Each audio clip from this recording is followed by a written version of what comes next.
This is Bret the Hitman Hart, and you're watching another original wrestling documentary. Andrew Martin, also known by his ring name Test, was a Canadian professional wrestler best known for his memorable run in the WWF during the Attitude Era. Born on March 17, 1975 in Whitby, Ontario, Martin stood out from an early age due to his imposing frame, athleticism, and charisma. Towering at 6'6", he had the classic superhero look, long blonde hair, and a sculpted physique that made him an instant visual standout in the world of pro wrestling. Before wrestling, Andrew briefly attended college for criminology, but was uncertain about his future. His life would take a turn when he met Bret the Hitman Hart during a chance encounter. Hart encouraged him to pursue a wrestling career and even helped start him out in his training and connected him with WWF development trainer Dory Funk Jr. After fewer than 12 months of formal training, an extremely short period by industry standards, he was signed by the World Wrestling Federation in 1998 at the age of 23.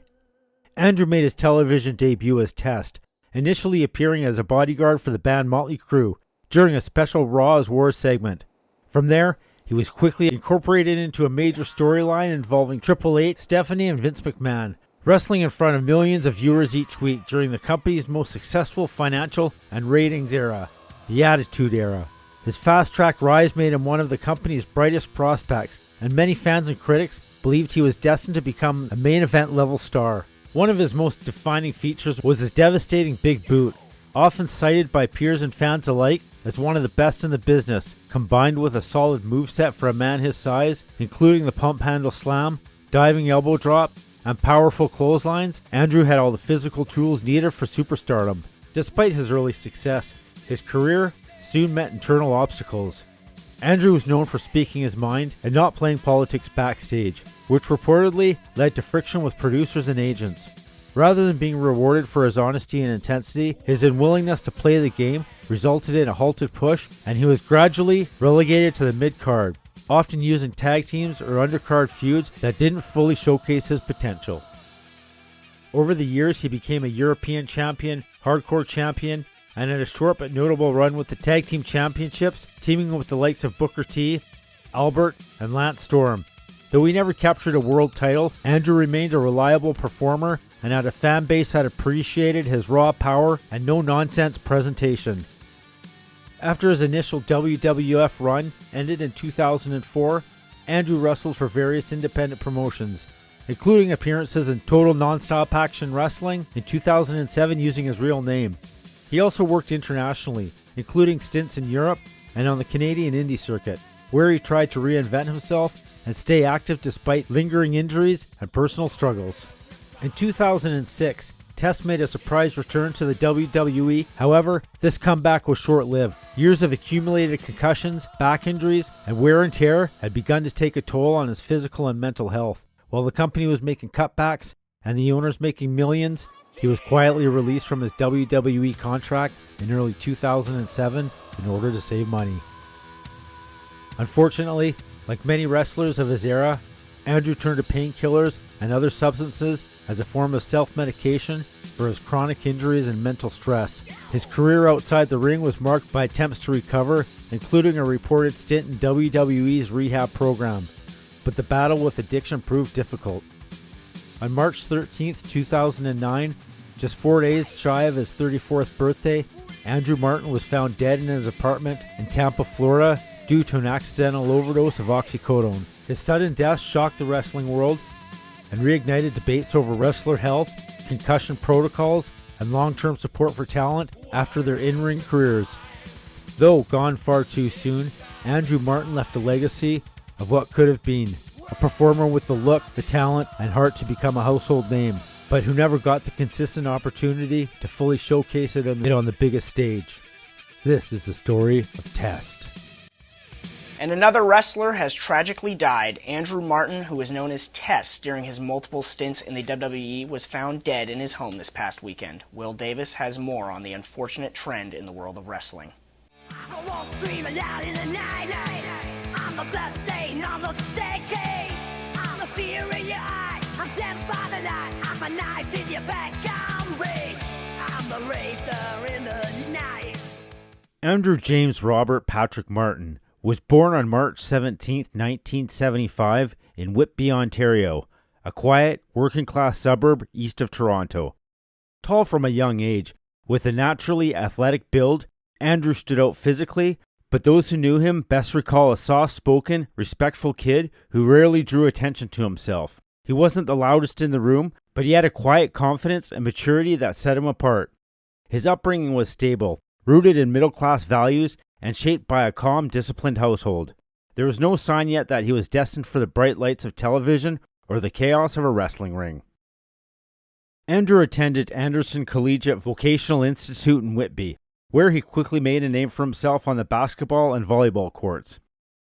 His height, eventually topping out at 6 foot 6 inches, gave him a natural edge, but it wasn't just his size that made him excel. He was agile, coordinated, and a strong team player. Sports provided an outlet for his energy and gave him a sense of structure. Still, he wasn't the overly competitive type. He liked to win, but he wasn't driven by ego. Wrestling at this point wasn't part of the picture. He admired stars like Bret Hart and Mr. Perfect, but it never felt like something he would do. After graduating high school, Andrew took a brief run at college. He enrolled in a post-secondary program, hoping to find direction or maybe just give himself more time to figure things out.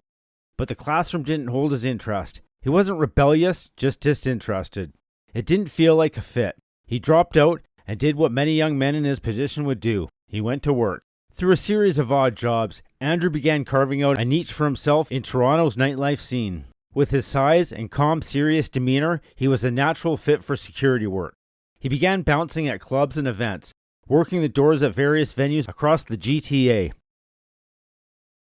Though the environment was often chaotic, filled with intoxicated patrons, loud music, and late nights, Andrew didn't get caught up in the scene. He was professional, focused, and quietly building a reputation as someone you could count on.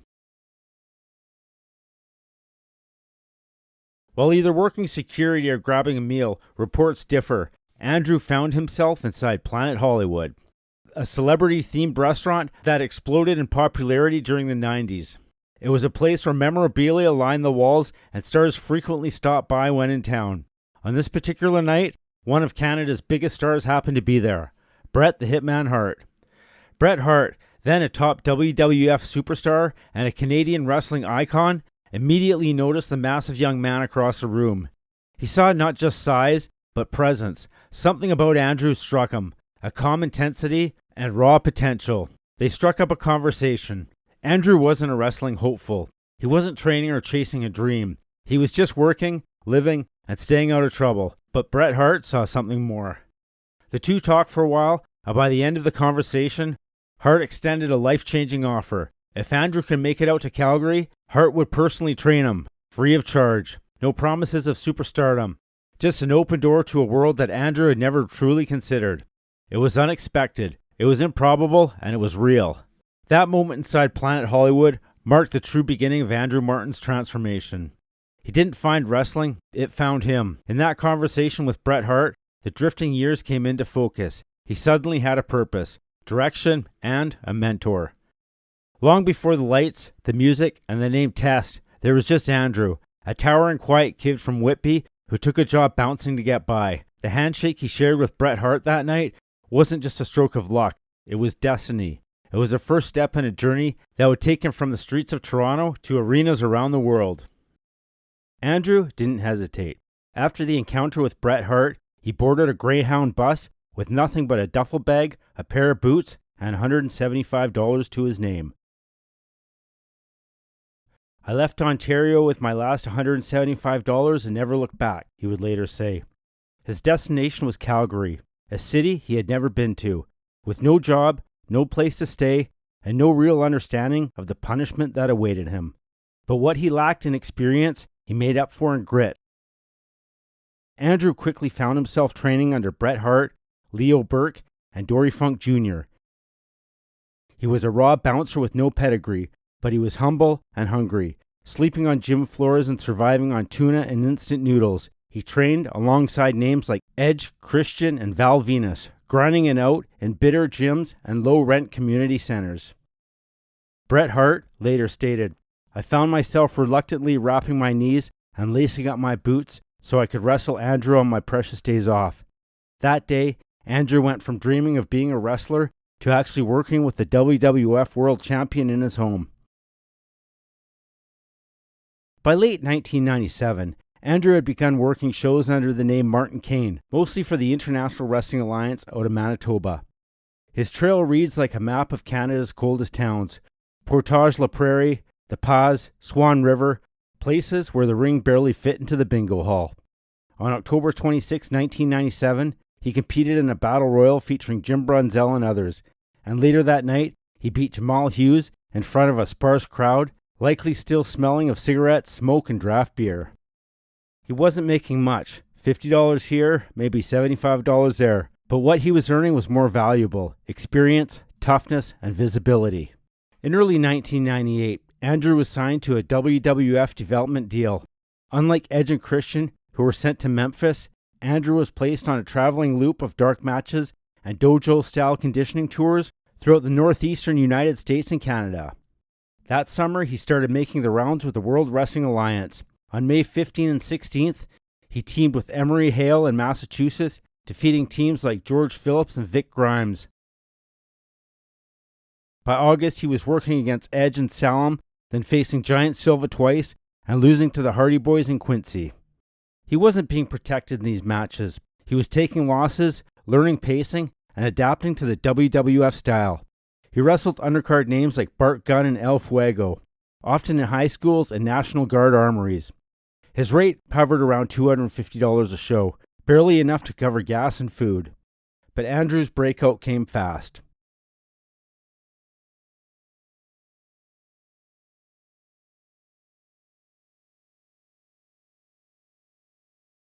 On September 28, 1998, he wrestled a dark match at Shotgun Saturday, defeating Scott Newhart. A month later, he was flown down to Philadelphia for Sunday Night Heat, where he beat Devon Storm in another dark match, this time under his real name. He was now officially under the WWF umbrella. On December 6, 1998, Andrew made his televised WWF debut as Test, appearing as a bodyguard for Motley Crue on Sunday Night Heat. Just weeks later, he was inserted to the Corporation, Vince McMahon's top heel faction. The rookie was suddenly rubbing shoulders with The Rock, Ken Shamrock, and the Big Boss Man. He debuted in a major storyline match on December 5th on Raw's War in Spokane, teaming with The Rock against Triple H and X-Pac. A week later, he was wrestling Mankind on back-to-back nights in Madison Square Garden and the Rosemont Horizon, two of the biggest wrestling arenas in the United States. For a guy who'd been working at flea markets and churches 6 months earlier, it was overwhelming, but it was also lucrative. $1,500 to $2,000 per week guaranteed, with bonuses for TV and pay-per-view dates. By mid-1999, Andrew was placed in a romantic storyline with Stephanie McMahon. It was risky, but it worked. Fans rallied behind the angle, especially after SummerSlam, where he defeated Shane McMahon in a hard-hitting lover or leaver match. The plan was laid out by Vince Russo, who was to eventually turn Andrew heel and have him feud with Vince McMahon himself.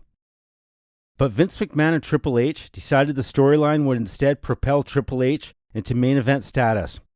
On air, Triple H interrupted Andrew and Stephanie's wedding, revealing he had married her in Vegas. Russo later said, "The idea was for Test to turn on Steph, but Vince didn't think he was ready, so they gave the spot to Triple H. That changed everything." Andrew was abruptly cut from the angle. No retribution storyline, no feud, no payoff.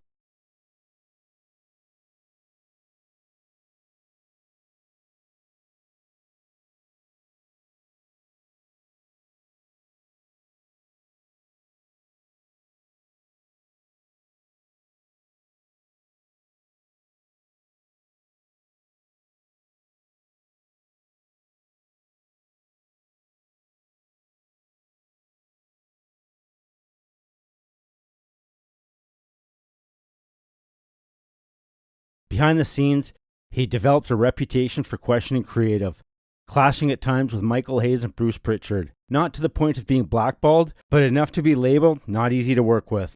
In a locker room still ruled by politics, that was the kiss of death.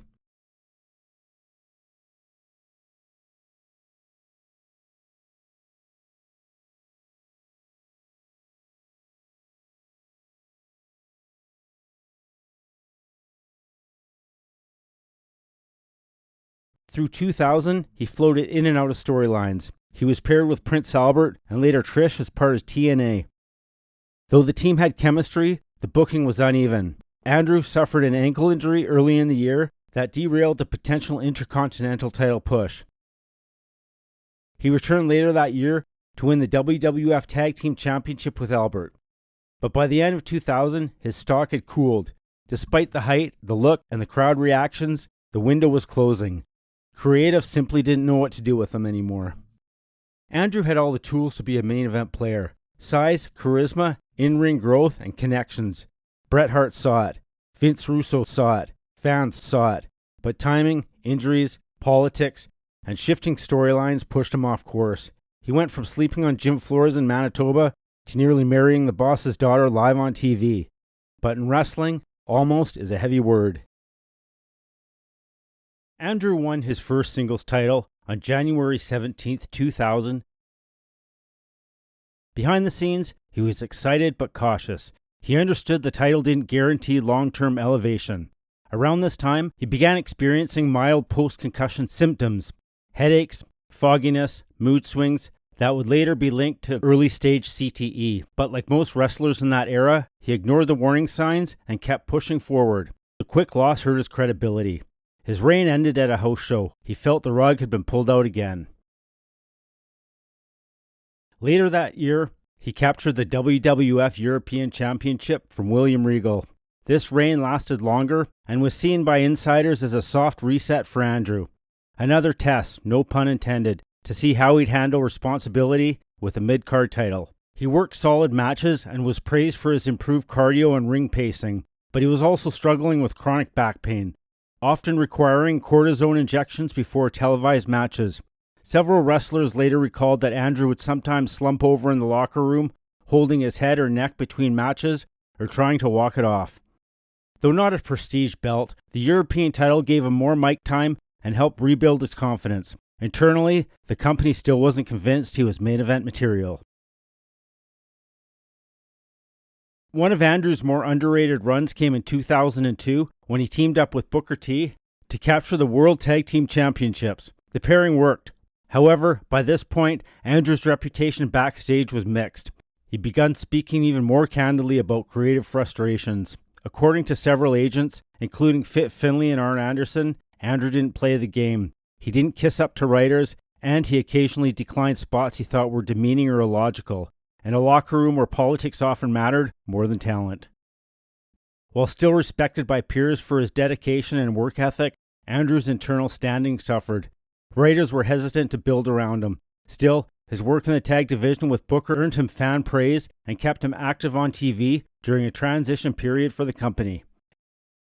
Former colleagues like Al Snow have later said that Andrew took crazy bumps. He rarely protected his head, and his size meant he often absorbed bigger impacts. By 2002, he was reportedly dealing with memory lapses, insomnia, and occasional irritability. In late 2002 and early 2003, Andrew entered into a romantic on-screen storyline with Stacy Keibler, portraying a possessive boyfriend who slowly turned heel. The angle was intended to be character development, an attempt to show Andrew had more layers than just size and strength. While it gave him steady screen time, the character direction didn't fully connect. His promos were inconsistent, and behind the scenes, there were whispers that Andrew's mental focus was slipping. Several agents noticed that he was becoming forgetful during pre-match planning and more irritable than usual. Combined with his physical injuries, including a herniated disc in his neck, he was increasingly viewed as unreliable. In early 2004, he underwent spinal fusion surgery, the same type of operation Edge and Benoit later had. It sidelined him for the better part of a year. While he was rehabbing, WWE made its decision. On November 4, 2004, he was released from his contract with no major announcement. Just a quiet removal from the roster. For fans, it may have seemed like a pause, but for Andrew, it marked the beginning of a slow and painful unraveling, one that would span almost 5 years, across multiple continents, and end in complete silence. Following spinal fusion surgery on his neck, He spent most of 2005 in physical rehab. By late that year, he returned to the ring on the international indie scene, working for promotions in Germany, Ireland, Austria, and England. He wrestled cautiously, often in tag matches to reduce impact, but still drew crowds based on name value. Promoters valued him as a marquee import, despite his limited mobility. In 2006, he took bookings in Japan for Pro Wrestling 01, again competing in stiff matches that taxed his healing body. In one match, a shoulder dislocation occurred after a mistimed suplex. He never publicly acknowledged the injury, but was seen icing it backstage while refusing medical attention. It was indicative of a pattern, working through pain, masking serious issues, and self-medicating afterward. He also performed for International Wrestling Australia, appeared on indie cards in British Columbia, and made sporadic appearances in Mexico and Puerto Rico, all while managing visible discomfort and a growing reliance on painkillers to get through matches. In June of 2006, WWE brought Andrew back as part of its new ECW on Sci-Fi brand. He returned on TV looking physically impressive. He had slimmed down, leaned out, and added definition. His in-ring role quickly expanded, with feuds against Rob Van Dam, Sabu, and the Sandman, culminating in a program involving Big Show and Bobby Lashley. One of his more prominent matches during this run was a triple threat ECW title match on ECW Sci-Fi in January 2007 against Rob Van Dam and the Big Show. He played the monster heel role effectively, and though he didn't win the title, he stood out for his agility and physicality. Despite his strong presence, insiders reported increasing concerns backstage. Agents like Dean Malenko and Arn Anderson noted his behavior becoming increasingly unpredictable. He was sometimes disengaged during production meetings and reportedly forgot about match layouts, something uncharacteristic for him in the past. Some wrestlers later described him as there, but not really there. In February 2007, Andrew was suspended under WWE's wellness policy for a 30-day violation. Though details were not disclosed, it was widely understood to involve prescription drugs. His final WWE appearance came shortly after the suspension. He was released again in April 2007 on his second and final departure from the company. He would post on his MySpace page, "Free at last. I just asked for my release from WWE and got it. Just wanted to thank you fans for the last year. I love to hear you boo me. I always said I would get out of wrestling when it wasn't fun anymore. And that's what I did. Don't get me wrong, I still love wrestling. I always will, but right now WWE is not for me. But no sour grapes. I had some fun up until a month ago, when the politics kicked in, like them always do. And at first ECW was so much fun. I can only imagine when it was the real ECW when Paul Heyman left, what was left of it. Sorry if I let any of you fans down, but I needed to leave there for me. So all you fans, thanks again." After leaving WWE, Andrew briefly joined TNA Wrestling under the ring name The Punisher Andrew Martin. He debuted on the August 2nd, 2007 episode of TNA Impact, aligning with Sting and Abyss to battle Christian Cage's coalition. His only match was at Hard Justice 2007, where he teamed with Sting to defeat Christian and Tomko in a high-profile street fight. The match was solid, and Andrew looked strong, but his performance raised concerns internally. After TNA, Andrew's public behavior shifted. He posted sporadic blogs on MySpace, messages that struck fans and friends as increasingly strange and detached. In one 2008 post, he wrote, "I can't tell if I'm alive or asleep anymore. Days just blend. I keep waking up at 3 a.m. and thinking it's still 1999. Another post dated late 2008 read, "Sometimes I wonder if people would even know I was gone, like if I disappeared. What changes?" Friends close to him like Val Venus and Lance Storm expressed concern privately, but Andrew had become isolated. His communication was inconsistent.